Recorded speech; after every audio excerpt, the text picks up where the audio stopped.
Bonjour à tous, c'est Alex pour la chaîne Pixel Perfect et aujourd'hui on va parler d'une technique de mise au point qui s'appelle le focus picking. Alors le focus picking en fait c'est une assistance à la mise au point qui va être utilisée sur les appareils photo hybrides lorsqu'on utilise des objectifs entièrement manuels.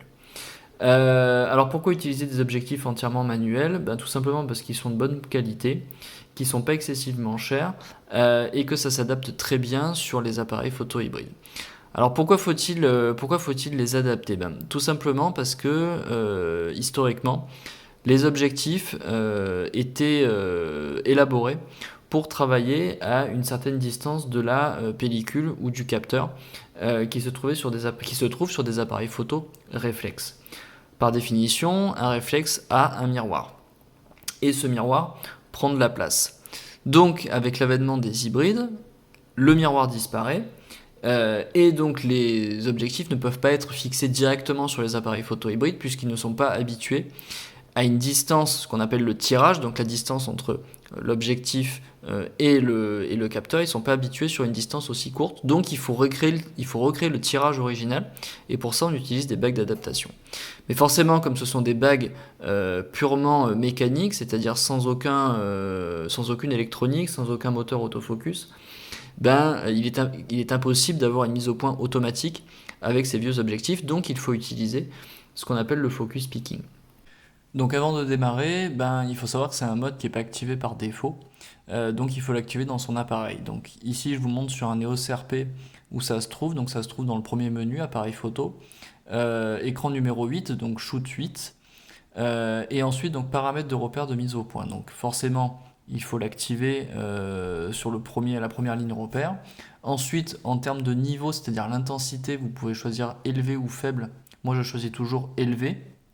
Et après en couleur, donc vous avez tout ce qui est jaune, rouge et bleu comme teinte, sachant que c'est des modes qui sont retrouvés de façon courante chez tous les autres fabricants d'appareils photo hybrides.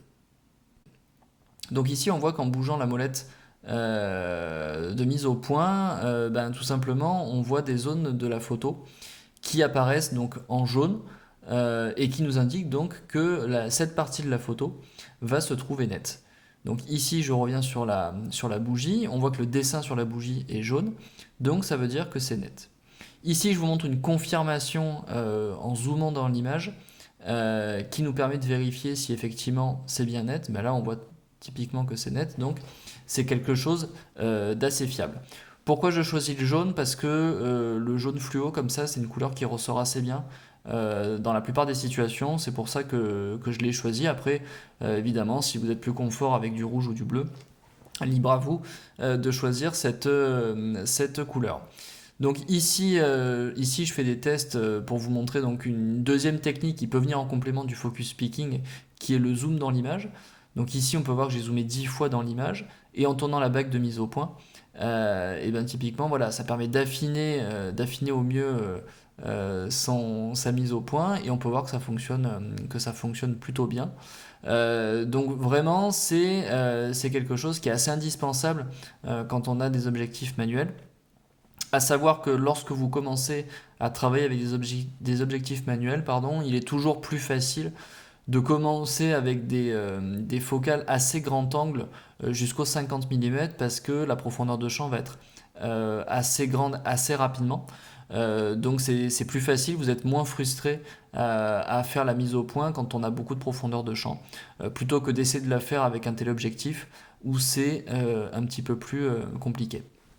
Donc ici on peut voir un autre exemple en fait où je fais la mise au point sur mon clavier et on voit qu'en bougeant la bague de mise au point, quelque part on voit le déplacement des plans de netteté, donc en fonction de voilà, les différentes rangées de touches du clavier qui deviennent plus ou moins nettes. Donc une technique qui est vraiment très très utile lorsqu'on utilise des objectifs anciens à mise au point manuelle. Donc on finit avec quelques exemples de photos réalisées avec cette technique. Donc là typiquement sur des sujets immobiles tels que ce verre, on voit qu'il n'y a pas particulièrement de sujet, hein. C'est très net sur la partie qui est la plus proche de nous. Idem avec cette bougie où on voit que vraiment j'ai fait la mise au point dessus et on peut voir que c'est quand même, là aussi c'est quand même assez propre. Après, comme je vous l'ai dit, hein, c'est-à-dire qu'il faut privilégier quand on commence à faire de la photo avec une mise au point manuelle, il faut privilégier en fait les focales assez grand angle puisque par définition, plus la focale est grand angle, plus la profondeur de champ sera importante. Donc ça permet de gommer les quelques imprécisions ou les quelques négligences qu'on pourrait avoir lorsqu'on fait la mise au point. En revanche, donc là c'était des sujets immobiles, quand on passe sur des sujets mobiles, ça va demander un petit peu plus d'anticipation, c'est-à-dire qu'il va falloir se projeter un peu dans le temps et anticiper où le sujet va être pour faire la mise au point à cet endroit. Et lorsque le sujet passe dans cette zone de netteté, et déclencher à ce moment-là. Donc c'est ce que j'ai fait avec ce poisson ici qui était dans un aquarium. Alors certes il n'était pas très rapide, mais ça permet de faire évoluer en tout cas sa technique. Ce poisson-là était immobile, donc il n'y a pas particulièrement de difficulté à le prendre en photo. On peut voir que c'est quand même assez net. Ensuite, on a cette méduse qui, elle, se déplaçait verticalement, mais qui n'était pas non plus extrêmement vive. Donc là aussi, c'est propre. Mais voilà, quand on est dans un aquarium comme ça, où on n'a pas beaucoup de lumière, même avec un grand angle, j'étais à pleine ouverture, donc je crois que c'était 2.5, f2.5. La profondeur de champ est assez courte, j'étais assez proche du sujet. Donc voilà, ça permet aussi, cette technique de focus picking, elle permet aussi en anticipant un peu de réaliser ce type de cliché. Et après, lorsque vous serez peut-être un petit peu plus aguerri à la technique, vous pourrez peut-être augmenter un peu de focale et voire même faire de la photo sportive comme j'ai essayé de faire ici. Donc là, j'étais au 135 mm. Donc tout de suite, on est sur un téléobjectif. Donc naturellement, là aussi, la profondeur de champ, par définition et par nature de l'objectif, va être un petit peu plus réduite. Donc là, l'avantage, c'est qu'en sport auto, on sait où les voitures vont passer. Donc là, comment j'ai fait? J'ai tout simplement fait la mise au point là où la voiture allait passer. Et puis, quand elle passe, il y a plus qu'à déclencher. Donc, au-delà de ça, j'avais essayé de faire un filet qui est pas trop mal réussi. C'est pas parfaitement net, mais c'est quand même pas trop mal. Donc voilà, au fur et à mesure que vous évoluerez dans cette technique, ça permet d'avoir quand même une approche assez différente de la photo, de prendre son temps, surtout réfléchir.